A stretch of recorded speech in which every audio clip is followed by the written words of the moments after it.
lakas ng loob lang yung baon namin eh. Sige, tara. If there's a secret to traveling with your small children, it would be that. It's setting your expectations, setting those boundaries, and following through. By God's grace, we also don't fight when we travel. Traveling really deepens your understanding of the world and also gives you lots of knowledge, diba? What's up, you guys, and welcome to another episode of Adulting with Joy Spring. It has been a while. It's been a while. Yeah. It's been a busy July. I feel like July has been the busiest day of our year. Month of our year. See? I don't even know how to call it anymore because it felt like an entire year. Wouldn't you say? Oh, yeah. Sobrang dami nangyari. Diba? Our busy was so packed. Our schedule was so packed, and syempre ngayon we're forced to, just kind of slow down and reassess where we're going in the future. So, yeah. Wow. By July. Wow. Paalam sa'yo. Paalam July. Well, it's technically still July, but we are doing a podcast update for everybody. It's been I feel like 3 weeks since the last upload of Adulting with Joy Spring. Naubos na yung canned episodes namin because we went to... Oh, really? Yeah. So ever since you were... Yeah. Puro canned episodes, yeah. Because usually we can a month ahead. So one day we shoot 4 episodes of the podcast. But because sobrang busy lang eh, di ba? Parang I have this new campaign thing where I host 3 nights in a row, and then we were doing the final stuff for the thesis to print and everything, and then all these other things, birthday ni Eliam, tapos nagfi-finishing na tayo sa bahay. So parang talagang dire-diretso that it's just been busy, so we weren't able to can any of the episodes. So this is going to be the first episode that we're uploading for July, I think. Yeah. So we went to Australia. Yes! That's what we're gonna talk about today. Oh yeah, exciting. Okay, so this was our second time in Australia. Our first trip, 3-week trip siya. So last year yon, we went with Eliam and Aggie, of course. We never leave them. People always ask me like, iniiwan niyo ba yung mga bata? We've never done a trip without the kids. Yeah, international or even domestic. Even domestic, we've never done any trip without the kids. But we also had a midwife at that time. Kasi nga, we had a wedding that we were attending. And we were traveling for 3 weeks. Long-haul flight. Aggie was just 1. And Eliam was just, I think, 3 at that time. Parang kaka-3 lang Kaka-3 niya lang nung time na yun. Tama, July kasi yun di ba?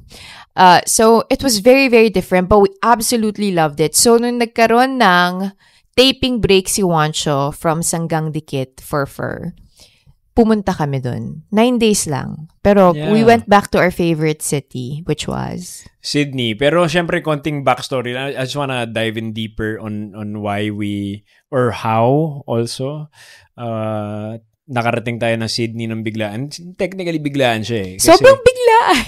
kasi parang, ang nangyayari kasi usually, even sa experience ko before pa, nagsisimula yung mga taping breaks sa mga chismis lang. Okay.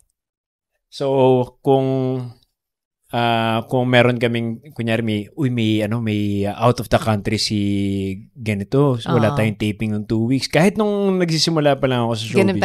Ganun palagi. Oh, so mag-iisip ka na ng plano, tapos i-confirm mo sa boss mo. Syempre, more often than not, nagpaplano lang din sila kung paano gagawin. So, hihintay mo yung confirmatory. Pero, at the back of your mind, you're already kind of like pencil booking stuff, etc. So, nalaman ko yung mag-Europe yung Sanggang Dikit. Unang tinanong ko, kasama ba ako? Dapat sinama nila tayo. Tayo ang mahilig sa Europe eh. Hindi, pero eto, nung nasa Europe sila at Dubai, it was on an average 40 degrees and up. So, I don't think we'd Because that was June, right? Or July then? Tama, June, late June. Kasi nga, di ba, when we went to Europe for a month also, mga 3 years ago, ganun din yung nangyari sa atin, di ba? Sobrang init sa Milan and Rome. Yung nandun din sila, nasa Duomo din sila. They also went to Switzerland. Apparently in Switzerland, it really gets hot pa rin kahit na summer. But it was cold when we went to Switzerland. Oo, kasi ano na yung May na yun, no? Pero nung gabi daw, kapag may gabi, parang cool breeze daw. Ang sobrang kakaiba. Getting off topic, pero quickly lang din. Nung nasa Dubai sila, kahit gabi, it was 40s. Yung parang kahit gabi, pag lumabas ka ng kwarto, para daw yung binoblower ng mainit. I mean, ako medyo weakness ko yun, pero there are a lot of people that look for that kind of weather pa rin. Syempre yung mga taong nakasanay na sa cold. Wow! Sanay ka na kasi sa cold, no? Dahil isa kang? Hindi. Isa akong European kasi. So anyway, going back to the story, tinanong ko siya yung prod. So kasama ba ako nung sanabi 3 artista lang daw yung kasama eh. So okay. So sayang. Pwede sayang. Gusto ko ba naman sana mag-work? So anyway, yun, parang syempre sabi ko bigyan niyo lang po ako ng heads up para ma-plan ko yung next 2 weeks ko. So, nung ni-release nila yung schedule, sabi ko, babe, tara, we still have an existing visa with Australia. Australia is the only country that's cold as of the moment. That's true. Hindi, ang una mo munang inisip, Japan. Japan, kailan wala tayong visa? Hindi, yun nga, matagal kasi yung visa processing, iniisip natin. And not only that, maulan at mainit ngayon sa Japan. Yep. As much as we love Japan and we miss it. Yeah, we're gonna apply yun ang mission mo this week, inayos mo na ba? Wala, umuulan eh. Pero anyway, yun nga. So, alam ko guys, marami nagtatanong sa inyo, ba't ka nag-apply ng visa? Eh, di ba, foreigner ka? Guys, relax. Sobra! I'm purebred. I'm a purebred. Funny story, the first time that my best friend, Faith Benitez, na laging na siya shoutout dito sa podcast na to, first time na na-meet niya si Juancho is by accident. So, nagmamalling kami ni Juancho after unang hirit or something like that. I don't know what it was, but we were in Podium together. Eastwood? No. That was Podium. Podium, okay. I think so. I think Eastwood, it was... di ba? Kasi kasama si Zild pa nun. Parang kumakain pa tayo ng Wagyu cubes after church. Huh? Hindi ko na matandaan. Eastwood, yeah. Yun ba yun? Yung first time? Yun. Accidentally? Okay. Anyway, so Faith met him for the first time. And she kind of knew about him already, pero it wasn't anything serious. So parang hindi ko pa ini-introduce si Juancho noon. So, edi nagkami sila, oh, this is Faith, this is Juancho, nice to meet you. Ganun lang si Juancho kasi pa-cute yan eh. Pag bago niyang kilala, akala mo talaga tall, dark, and handsome and quiet. Alam mo yung dark and brooding, ganyan. Superman. Wow. Clark Kent. Tapos, sinet aside ako ng best friend ko. Sabi niya sa akin, huy, nagtatagalog ba yun? Baka mahirapan ako dyan, ha? Relax, I'm a purebred. I'm just gardenia through and through.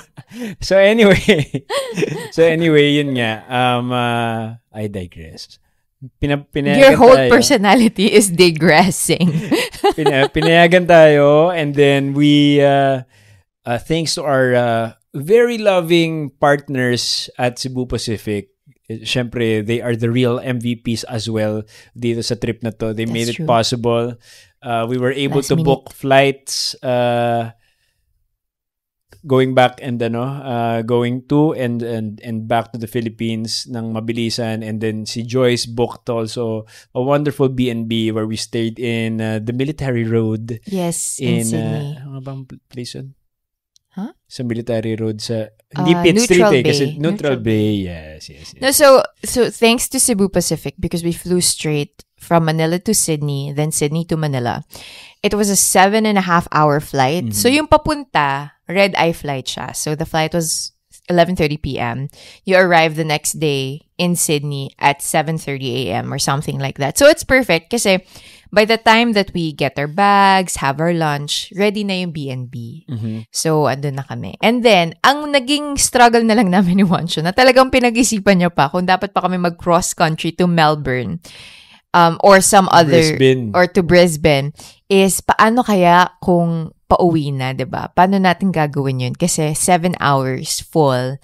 Nagising yung mga bata dahil nga it's in the middle of the day. But we pulled it through and it was a surprisingly very easy, very relaxed, super fun flight both ways. And it was our first time traveling with no help whatsoever, meaning we didn't have family, we didn't have our team, no media, no yaya, no nothing.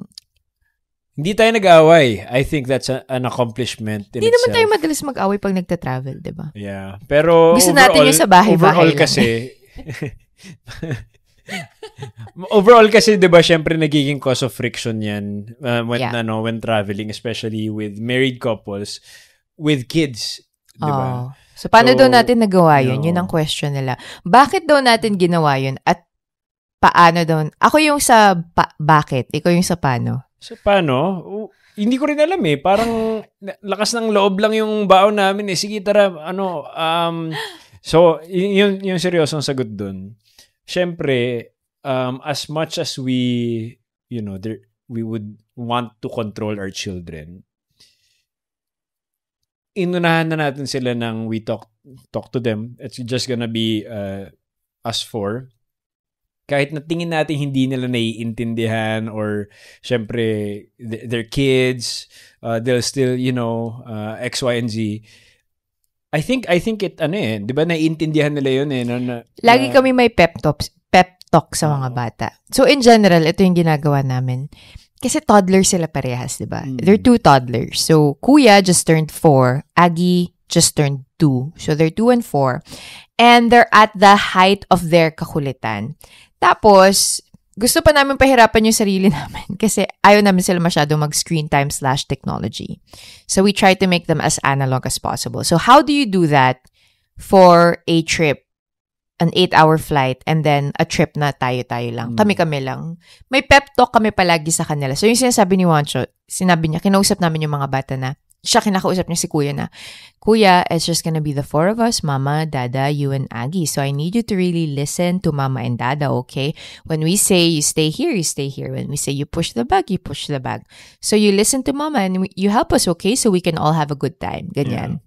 So granted, syempre magkakaroon naman sila talaga ng, because they are kids, ng instances. Pero overall, I was pleasantly surprised on, how it turned out to be.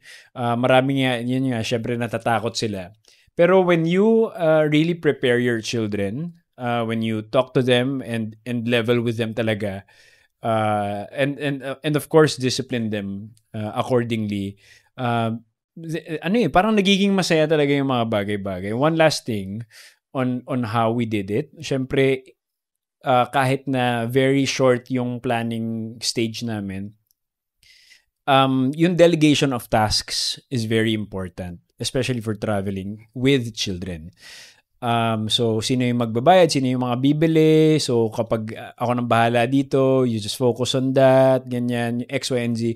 That's very important for me. So, may importante yun kasi nasiset na rin yung expectations ng hindi pa kayo nandun. Para kapag moving forward, syempre, alam niyo na yan, parang well-oiled machine na yan kapag may ginagawa kayo. So, planning ko saan kakain, budgeting, etc. All those things has to be really planned out.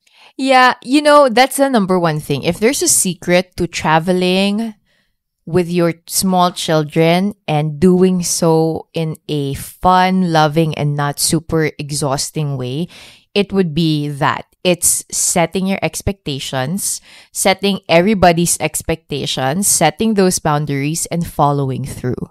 Because that's really what we tried to do with the kids. We set our expectations, which was, we expect you to obey Mama and Dada because our job is to keep you safe and to have fun together. We can't do that if you disobey. Yeah. That's a number one. Or we expect you to clean up after yourselves because we don't have any help or whatsoever. So you have to put your toys away, you have to put your plates on the sink, etc., etc. Na kahit maliit silang bata, nagigets nila at ginagawa nila. Mm-hmm. Or, for example, if we will do screen time, kasi halimbawa super busy in the morning and we all have to get ready, they're getting really antsy. 20 minutes of screen time is not gonna do any harm, I feel like, to our children because they don't really have a lot of those. So we say, we're only watching one episode. Yes, mama. Yes, mama. After this episode, we're gonna turn it off and we're gonna go outside and we're gonna go to the park to have breakfast. So setting those expectations, parang feeling ko gives them a lot of comfort. And even us, diba, na alam natin kung ano yung mangyayari throughout the day. Yeah.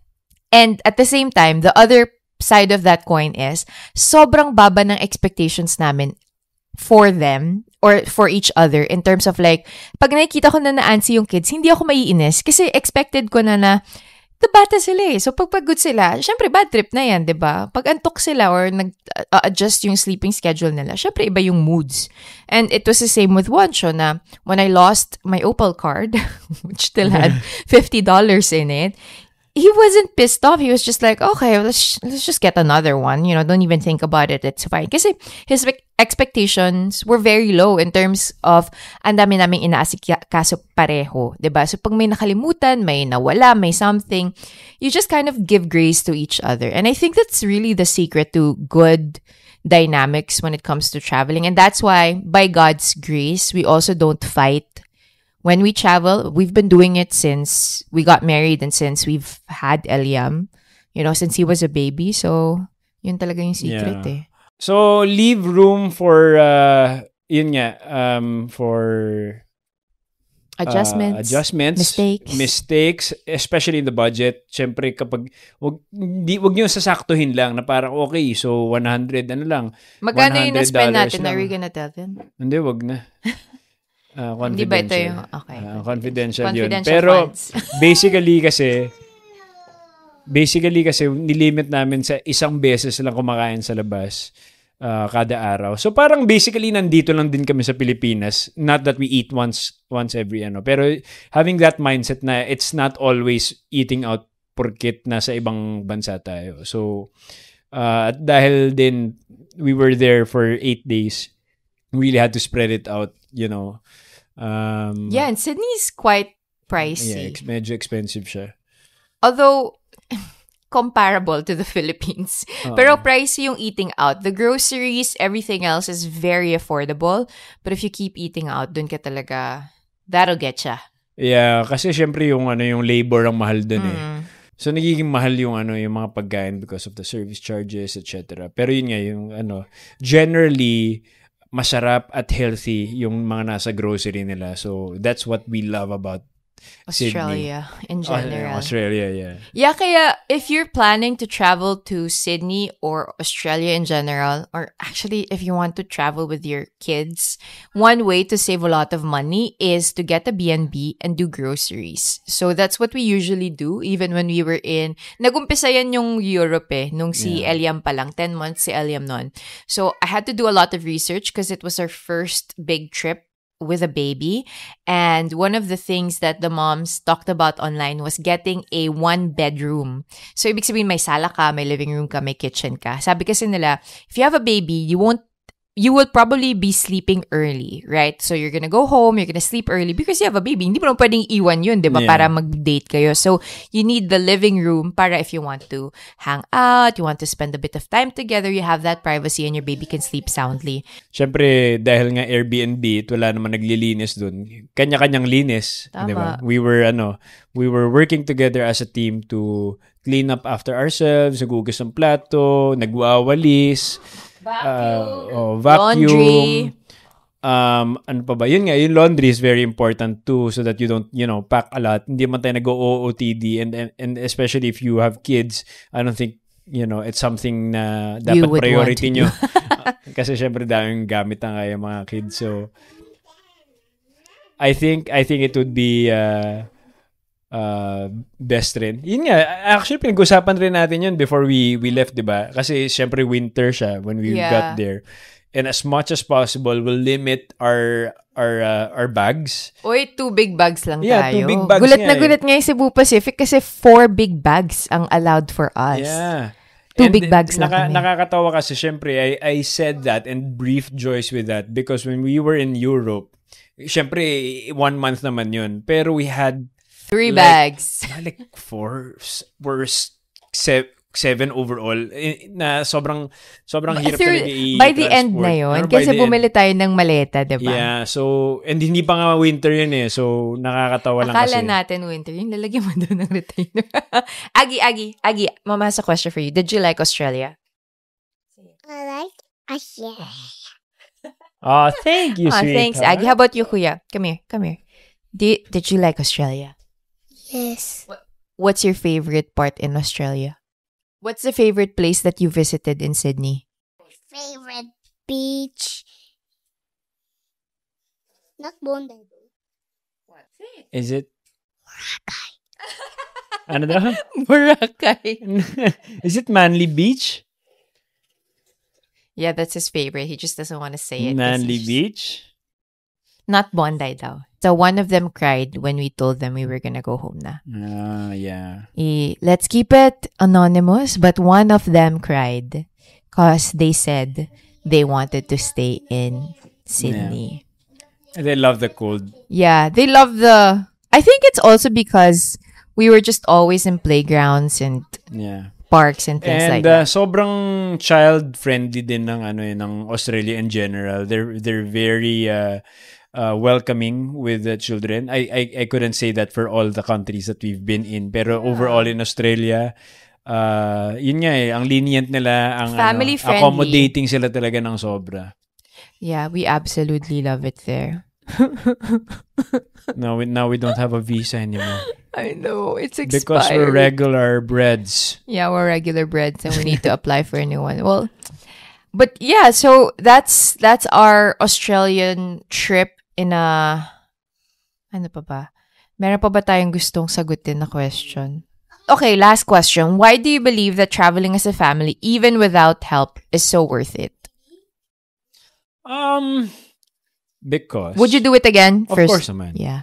Because, so number one, maliban sa all the aesthetics of being able to travel, take nice pictures, etc., I believe that traveling really deepens your understanding of the world and also gives you lots of knowledge, diba? It really opens your eyes with different cultures, diba? And especially with sila Liam, yun nga yung interaction nila with other people, other races, cultures. It really gives them a lot of knowledge. Teaches them a lot, yeah. Or really opens their eyes in. Yeah. So anyway, that's number one.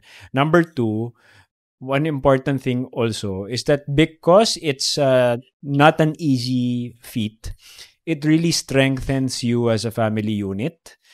Syempre, it moves away from the monotony of everyday living.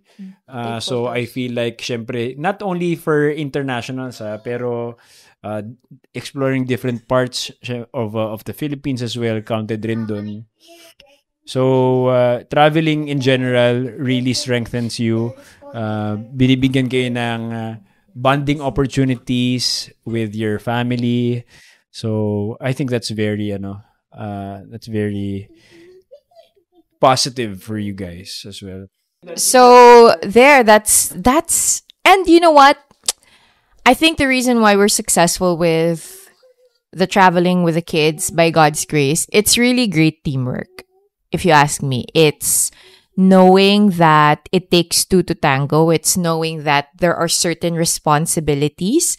And then it's also being intuitive about what your partner is going through. So, pag napapansin ko na medyo malapit ng pumitik si Juancho, I step in. Pag napapansin niya na ako naman yung malapit na pumitik, he steps in. If, for example, the expectation was ako yung sa laba, siya yung sa linis, pero napansin niya na pagod na ako, he'll do the laba also. Or pag napansin ko na pagod na rin siya, I'll do the linis also. So, it's really having that kind of intuitive understanding of your partner and stepping in where they need you nang hindi ka nagbibilang. I guess it's just generally marriage, right? But most importantly, kapag traveling, that's the one thing that you have to think about as well.